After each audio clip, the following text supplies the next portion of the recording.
आप सभी का स्वागत है। आप सभी को ऋषि पंचमी व्रत की बहुत बहुत शुभकामनाएं। ऋषि पंचमी व्रत के पावन व्रत पर आज हम ऋषि पंचमी व्रत कथा का श्रवण करेंगे।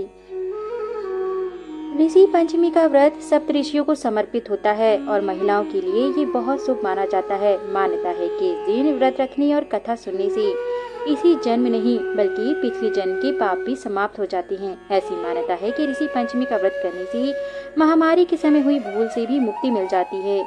अब हम इस ऋषि पंचमी की व्रत कथा का श्रवण करेंगे।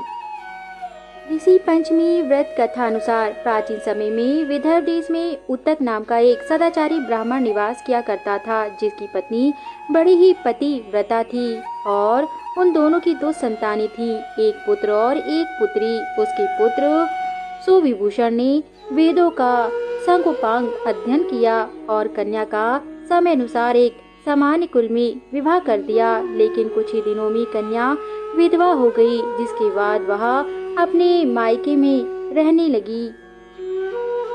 एक दिन कन्या अपने माता पिता की सेवा करके एक शिलाखंड पर शयन कर रही थी कि तभी रात भर में उसके शरीर में कीड़े पड़ गए। सुबह के समय कुछ शिष्यों ने उस कन्या को इस हालत में देखा तो उन्होंने उसकी जानकारी उसकी माता सुशीला को दी।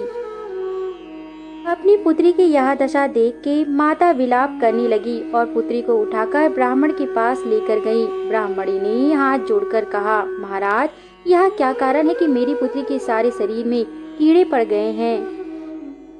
तब ब्राह्मण ने ध्यान धर के देखा तो पता चला कि उसकी पुत्री ने 7 जन्म पहले राजस्वला होते हुए भी घर की तमाम बर्तन भोजन सामग्री को छू लिया था और इसी पंचमी व्रत का भी अनादर किया था। उसी दोष के कारण इस पुत्री के शरीर में कीड़े पड़ गए, क्योंकि राजस्वला स्त्री का पहला दिन चंडालनी के बराबर, दूसरा दिन ब्रह्मघातनी के समान, तीसरा दिन धोबिन के समान होता है। ब्राह्मण ने बताया कि कन्या ने ऋषि पंचमी व्रत के दर्शन अपमान के साथ किए, जिससे उसके शरीर में कीड़े पड़ गए।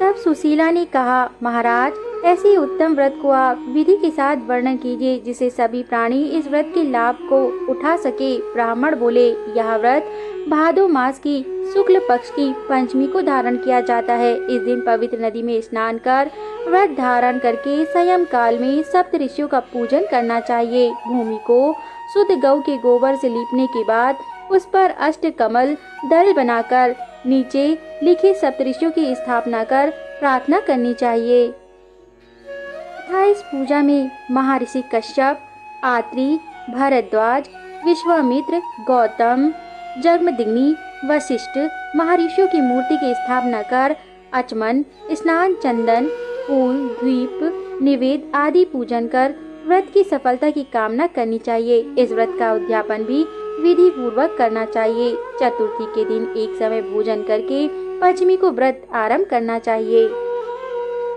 तथा सुबह नदी में स्नान करके गोबर से लीपकर सर्वभद्र चक्र बनाकर उस पर कलश स्थापित करे। कलश के कंठ में नया वस्त्र बांधकर पूजा सामग्री एकत्र कर अष्टकमल दल पर सप्त ऋषियों की सुवर्ण प्रतिमा स्थापित करे। इसके बाद षोडोपचार से पूजन कर रात्रि को इसकी कथा का श्रवण करना चाहिए।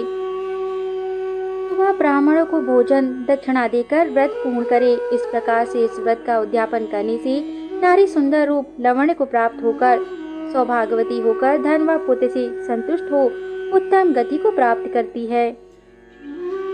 एक अन्य ऋषि पंचमी के व्रत कथा अनुसार एक गांव में गरीब माँ और बेटे रहते थे। भाद्रपद महीने में जब ऋषि पंचमी आई तो बेटा अपनी माँ से बोला, माँ, मैं अपनी बहन के घर राखी बंधवाने जाना चाहता हूँ। माँ ने कहा, इस गरीबी में बहन के घर क्या लेकर जाएगा। तब बेटा बोला, लकड़ी बेचने से जो पैसे मिलेंगे वही लेकर चला जाऊंगा। और वह अपनी बहन के घर जा पहुँचा।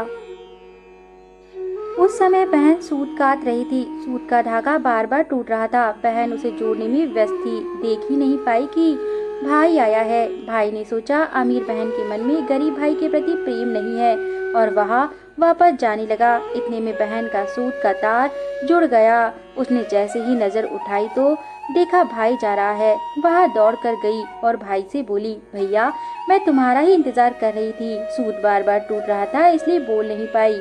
भाई को बड़े प्यार से बैठाकर राखी बांधी। भाई ने अपनी बहन को सुंदर भेंट दी। बहन खुशी से पागल हो रही थी। उसने पड़ोसन से सलाह ली की और पूछा, मेरा प्यारा भाई आया है, उसके लिए क्या खाना बनाऊं? पड़ोसन ने कहा, घी में चावल बना लेना और तेल का छोंक लगा देना। तब भोली बहन पड़ोसन ने जैसा कहा वैसा ही कर दी। 2 घंटे हो गए। भाई ने कहा, भूख लगी है। बहन ने भाई को पड़ोसन वाली बात बताई और कहा, चावल अभी बने नहीं। भाई ने समझाया, बहन चावल घी में नहीं बनते, दूध और चावल की खीर बना लो। बहन ने खीर बनाई और सबने भोजन किया। सुबह अंधेरे भाई को जाना था। बहन ने सुबह जल्दी उठकर गेहूं पीसे हुए लड्डू बनाकर भाई के साथ डाल दिए। थोड़ी देर बाद बच्चे उठे और बोले, हमें भी लड्डू चाहिए। बच्चों को देने के लिए लड्डू तोड़ा तो उसमें से एक सांप के छोटे छोटे टुकड़े निकले।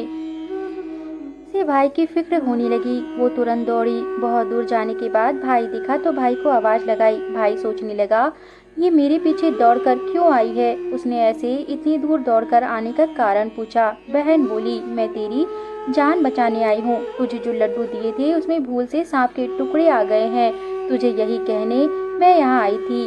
तब भाई बोला, बहन मैं एक पेड़ पर पोटली टांगकर नीचे आराम कर रहा था। तब कोई चोर मेरे लड्डू चुरा कर ले गया। संयोग से लड्डू चोर पास ही में थे।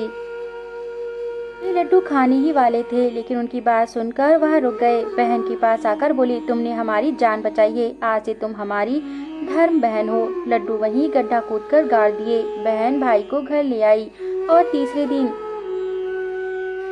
विचार करने लगी कि मुझसे यह भूल कैसे हो गई है। तब वहाँ पर संत महात्मा आए, जिन्हें वो दान देने लगी। इसके बाद उसने उन्हीं संत महात्मा से पूछा, ये महानुभाव, मेरे साथ ऐसी घटना कैसी हो गई है? अगर मैंने वह लड्डू ना देखा होता तो मैं अपने भाई को ही खो देती।